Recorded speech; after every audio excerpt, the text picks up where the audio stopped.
Berbicara tentang mobil hatchback di Indonesia, tidak dapat dipungkiri bahwa mobil yang sukses bermain di kelasnya adalah Honda Jazz dan Toyota Yaris.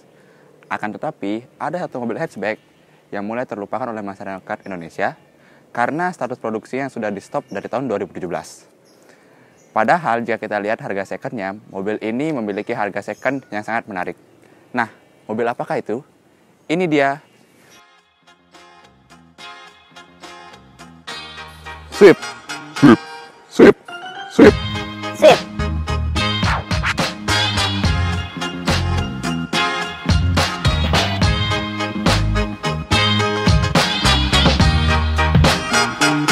I'm sitting here wondering,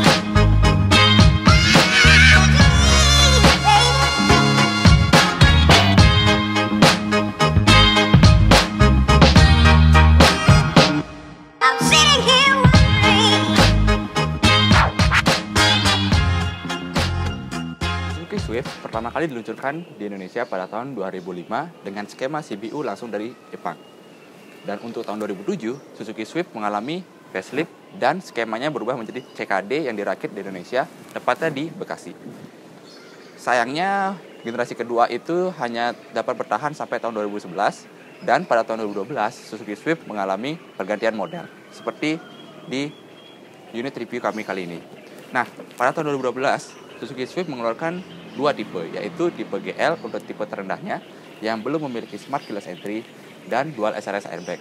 Sedangkan untuk tipe teratasnya, tipe GX, Swift itu sudah memiliki dual SRS airbag dan memiliki smart keyless entry. Jika Anda memiliki uang lebih dan ingin merasakan sensasi yang berbeda dari Swift standar, Anda bisa memilih opsi dari Suzuki Swift Sport. Yang Suzuki Swift Sport itu memiliki perbedaan pada bumper depannya, body kit, lalu tenaga mesin yang dikeluarkan, MID, serta fitur-fiturnya juga berbeda. Nah, untuk unit tes kami kali ini adalah Suzuki Swift tipe GS tahun 2016 yang Suzuki mengeluarkan tipe ini untuk sebagai pengganti Suzuki Swift Sport yang dikeluarkan awalnya pada tahun 2015. Nah, untuk Suzuki Swift GS ini, apa saja sih yang berbeda dari Suzuki Swift GL dan GX? Yuk kita lihat satu persatu. Untuk bagian depan Suzuki Swift ini terlihat sporty dan aura anak mudanya sangat kental terlihat. Dari sisi depannya, penggunaan aksen chrome tidak ada sama sekali, hanya di bagian emblemnya saja. Nah, untuk model yang sudah digunakan di grillnya adalah model honeycomb. Nah, beralih ke bagian lampunya. Lampunya sendiri sudah mengadopsi LED proyektor yang sama seperti Suzuki Swift Sport dengan aksen black smoke. Akan tetapi sayangnya seinnya dan lampu jauhnya masih menggunakan halogen biasa.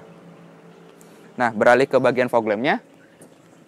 Fog lampnya untuk semua tipe GL, GX, dan Suzuki Swift Sport serta GS sudah memiliki fog lamp yang tidak terintegrasi pada saklar lampu di dalam. Sedangkan untuk bagian sensor parkir ini adalah penambahan yang sudah dilakukan oleh pemilik Suzuki Swift ini. Nah, sekarang kita akan lihat dari sektor mesinnya.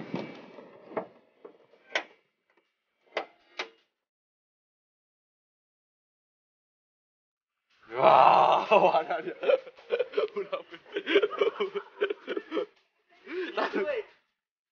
Oh, ini.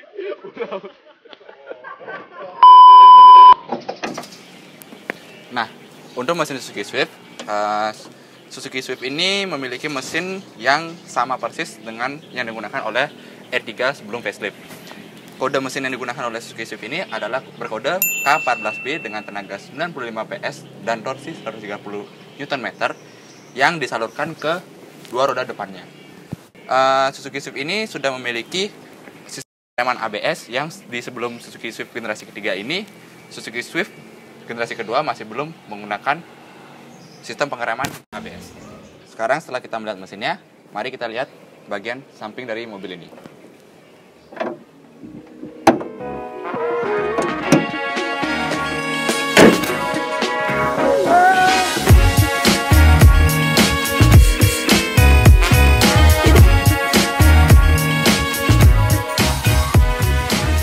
Beralih ke bagian samping dari Suzuki Swift ini, ciri khas dari Suzuki Swift masih ada di Suzuki Swift generasi ketiga ini. Terlihat dari pilar A-nya yang sudah terblackout hitam, layaknya Suzuki Swift generasi kedua.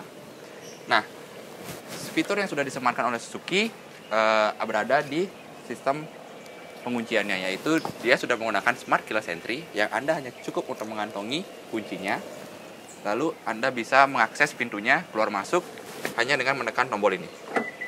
Nah, untuk bagian velang Acer sendiri, velang Suzuki Swift ini menggunakan velang dengan ukuran 16 inch, namun sayangnya di sini masih menggunakan aksen satu warna yang belum menggunakan aksen two-tone color. Nah, untuk bannya sendiri dia sudah menggunakan ban Bridgestone Turanza dengan profil ban 185/55 ring 16. Nah, untuk sistem pengereman tersendiri, Suzuki Swift ini sudah menggunakan rem cakram di keempat rodanya, yang dimana kompetitornya Honda Jazz mengalami downgrade di bagian belakang, serta yang menggunakan 4 rem cakram di keempat rodanya itu hanya Toyota Yaris. Nah, untuk spionnya, sennya sudah berada di spion, dan bagian antena ini belum menggunakan model shark fin antena. Kali ini kita akan membahas bagian belakangnya. Nah, untuk di bagian belakang Suzuki Swift ini, Suzuki Swift tipe GX, GS, dan Suzuki Swift Sport sudah mendapatkan spoiler. Tetapi untuk tipe GL-nya yang tipe terendahnya, Suzuki Swift belum menyematkan spoiler di tipe GL tersebut. Nah, bagaimana sih cara membedakan antara GL, GX, GS, dan Suzuki Swift Sport? Anda hanya cukup melihat dari bagian lampunya saja. Untuk tipe GS dan Suzuki Swift Sport, lampu yang digunakan ini adalah model seperti ini yang menyamping. Akan tetapi untuk tipe GX dan GL, tipe lampu yang digunakan sama-sama halogen, tetapi lampunya itu mengarah ke atas. Nah, untuk bawaan pabrik dari Suzuki sendiri, Suzuki Swift ini belum disematkan sensor parkir dan kamera mundur, karena ini sudah disematkan oleh si pemilik mobil ini. Nah, untuk fitur selanjutnya ada rear defogger yang sudah diberikan oleh Swift sebagai jika Anda berkendara ke udara yang dingin, Anda tinggal menghidupkan rear defogger via kabin agar kaca belakang Anda ini tidak berembun. Nah, bagaimana dengan bagasi mobil ini? Yuk kita lihat bagasinya. Nah, bagaimana untuk kapasitas bagasi dari Suzuki Swift ini?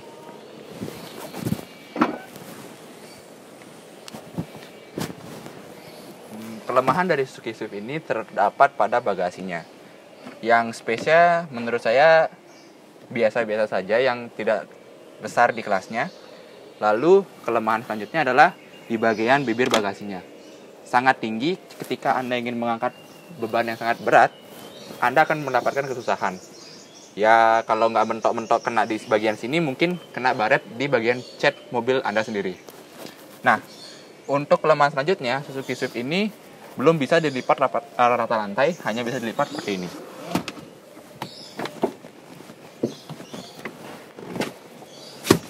Yang masih ada gundukan antara lantai bagasi dan bangku belakang bagian kedua. Lalu jika Anda ingin mencari ban serepnya ada di bagian bawah ini, yang Anda hanya tinggal membukanya. Dan ban serepnya ini bersifat space saver yang hanya bisa dibawa di kecepatan 40-60. Jadi jika ban Anda bocor, Anda seharusnya cepat mengganti ban dari mobil Anda sendiri. Nah, untuk masalah toolkitnya tersimpan dengan rapi di bagian kanan ini. Namun di sini masih agak sedikit berantakan, berbeda dengan kompetitornya yaitu Honda Jazz dan Toyota Yaris. Nah, kita nyalakan dulu mesinnya ya.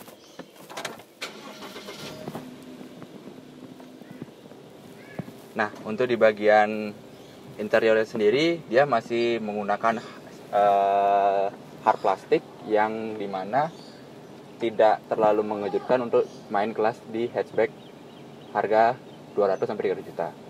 Nah, interiornya masih sama seperti interiornya yang dimiliki oleh Suzuki R3, namun ada perbedaan di bagian cluster AC-nya. AC di Suzuki Swift ini sudah menggunakan AC yang otomatis, namun masih menggunakan single zone. yang pada dasarnya ini untuk AC automatic ini yang bermain hanya di Toyota Yaris dan Suzuki Swift ini. Honda Jazz masih menggunakan knob AC model biasa. Nah, untuk head unitnya sendiri ini sudah diganti oleh pemiliknya. Yang aslinya adalah head unit Suzuki R3 dan Suzuki Swift itu sama, yaitu menyatu pada dashboardnya. Namun belum memiliki layar sentuh. Nah, untuk di lingkar kemudinya, setirnya sudah dibalut oleh bahan kulit yang menurut saya sangat nyaman ketika digenggam. Dan fitur yang disematkan di setirnya ini ada steering switch control dan cruise control. Nah, tapi untuk cruise control ini hanya ada di tipe GS yang Matic. Nah, beralih ke bagian MID-nya. MID-nya ini sama lagi seperti Suzuki R3, namun di sini sudah terdapat instruksi temperatur suhu luar, indikator gigi, average rata-rata, kilometer, dan jamnya. Lalu ada trip A, trip B, dan range konsumsi bahan bakar Anda tinggal sisa berapa lagi. Nah, di sini di bagian kanannya ini sudah terdapat start stop engine button, dan di sini yang seperti saya tadi bilang, saklar fog lamp-nya itu belum terintegrasi di bagian lampu, akan tetapi saklarnya berada di bagian bawah ini. Nah, di bagian kanannya Suzuki Swift ini menggunakan bahan material yang solid menurut saya ketimbang lawan-lawannya. Dan di sini terdapat central lock, window lock, lalu pengaturan kacanya, dan ada auto retractable. Seperti itu. Di sini juga ada pengaturan kaca naik turunnya yang ada sisi autonya pada sisi drivernya saja. Nah, untuk Suzuki Swift ini dari bawaan pabriknya dia belum mendapatkan tweeter. Yang di sini adalah lubang tweeter sebagai pemanis saja. Tweeternya ini sudah ditambahkan oleh pemiliknya sendiri. Nah, untuk bagian transmisinya, Suzuki Swift hadir dengan dua pilihan transmisi, yaitu transmisi otomatis 4 percepatan seperti yang kita review ini, torque converter biasa, lalu ada 5 speed manual. Part brake-nya masih menggunakan part brake model biasa yang masih belum menggunakan otomatis. Nah, bagaimana dengan bagian belakangnya? Yuk kita lihat bagian belakangnya. Nah, beralih ke bagian bangku belakangnya, Suzuki Swift ini memiliki kelegaan bangku yang menurut saya biasa saja ketimbang kompetitornya. Terlihat dari posisi duduknya depan sudah di setel dengan posisi duduk mengemudi saya. Tinggi saya itu sekitar 180 cm dan jarak yang dapat diraih di sini hanya sekitar 3 jari, dan di kepala sama 3 jari juga. Nah, dia sudah mendapatkan headrest di bangku belakangnya yang bisa menopang leher Anda ketika perjalanan. Nah, bagaimana dengan impresi berkendara dari Suzuki Swift ini? Yuk kita coba dulu.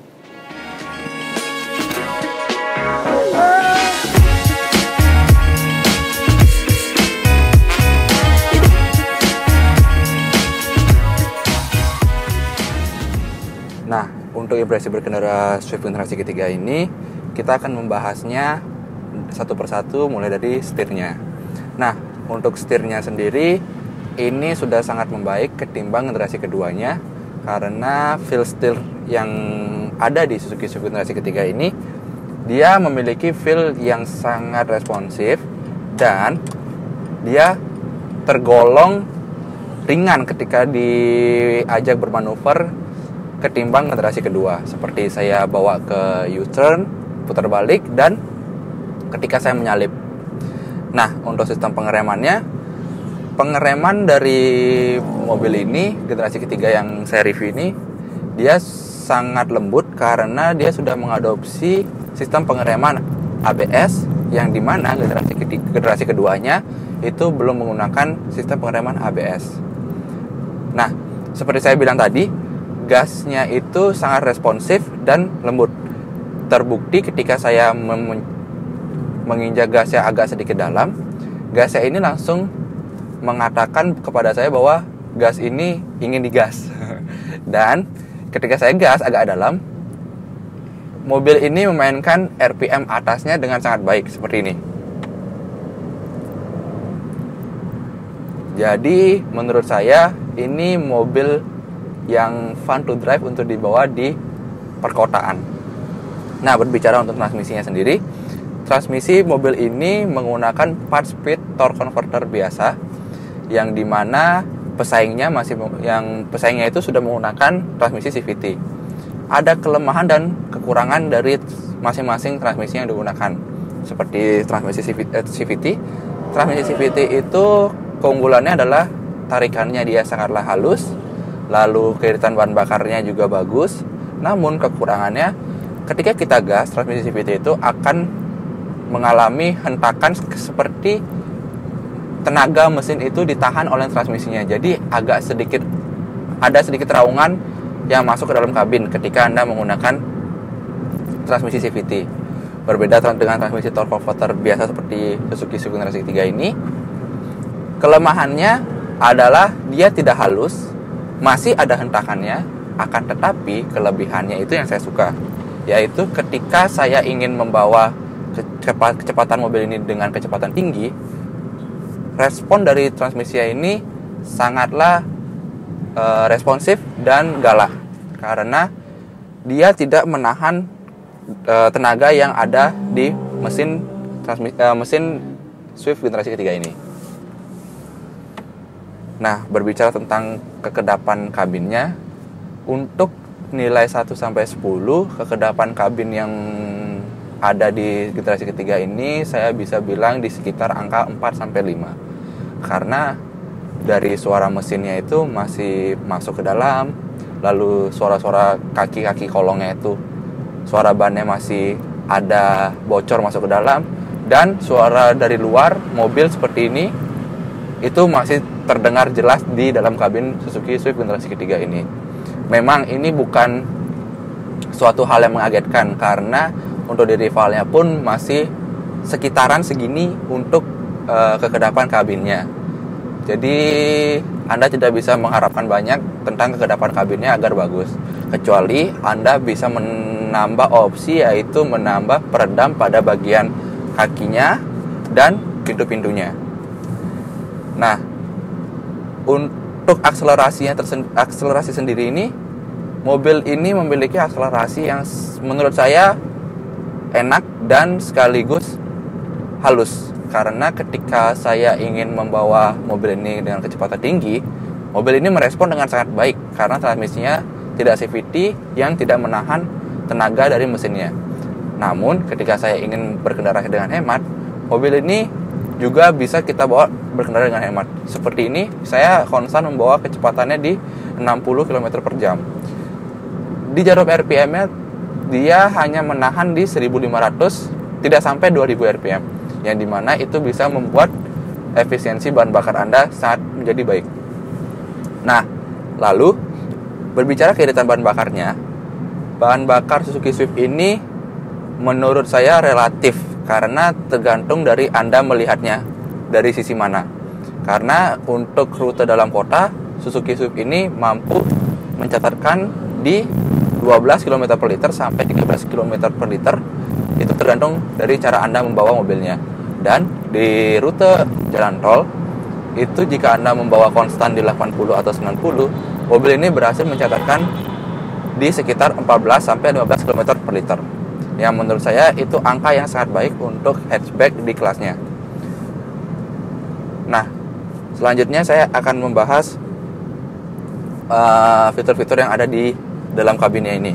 Nah, untuk fitur yang ada di sini, ini fitur yang mungkin menurut saya unggul dari rival-rivalnya, yaitu adanya cruise control. Karena yang menggunakan cruise control di kelasnya itu setahu saya adalah Honda Jazz dan Suzuki Swift ini. Itu hanya merek-merek Jepang ya yang saya maksud, belum merek-merek Eropa. Nah, cruise control ini berfungsi ketika kita berada di jalan tol atau jalan bebas hambatan yang antar kota, itu bisa kita gunakan cruise controlnya dengan memencet tombol cruise control ini dan mengeset kecepatan yang ingin kita capai. Itu bisa memaksimalkan keefisiensi bahan bakar kalian, dan si driver tidak mudah capek karena Anda tidak perlu mengegas.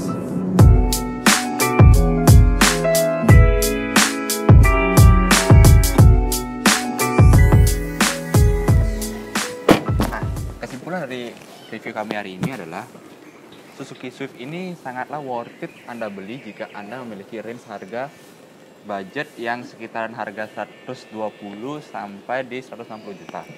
Nah, kenapa mobil ini sangat worth it dibeli untuk saat ini? Karena bodinya menurut saya ini masih sangat modern untuk ditahan di tahun ini sampai 2 tahun ke depannya. Lalu fitur-fitur yang diberikan oleh Suzuki Swift ini juga masih bisa bersaing untuk di jangka waktu tahun depan atau 2 tahun ke depannya. Mulai dari lampunya yang sudah proyektor, AC yang sudah automatic climate control, dan sudah menggunakan smart keyless entry. Nah, tetapi kekurangan dari mobil ini adalah tenaganya yang masih di bawah kompetitornya, yang tenaganya ini masih di sekitaran 95 PS, dan kekurangan selanjutnya adalah di bagasinya, karena bagasinya masih agak sedikit tinggi. Nah, berbicara tentang harganya, harga mobil Suzuki Swift di kisaran tahun 2012 sampai tahun 2017 yang seperti ini, itu beraneka ragam tergantung kondisi dan kilometernya. Ada yang menjual dari start harga 120 juta sampai termahalnya 160 juta. Nah, namun untuk harga tersebut menurut saya sangatlah worth it, tetapi jika Anda membeli mobil ini untuk Anda pakai setahun 2 tahun lalu Anda jual, menurut saya itu kurang efektif karena harga dari Suzuki Swift ini dari tahun ke tahun selalu menurun, tidak seperti kompetitornya yang stabil dan bertahan. Nah, sekian review kami hari ini tentang Suzuki Swift. Jangan lupa di subscribe dan di like. Jangan lupa juga jika Anda merasa review kami ini ada yang salah dan kurang, jangan lupa untuk di komen. Terima kasih dan see you on next video. Tunggu apa? Ngumpulin mana tadi tuh? Tunggu apa tuh? Hah? Apa? Ngumpulin.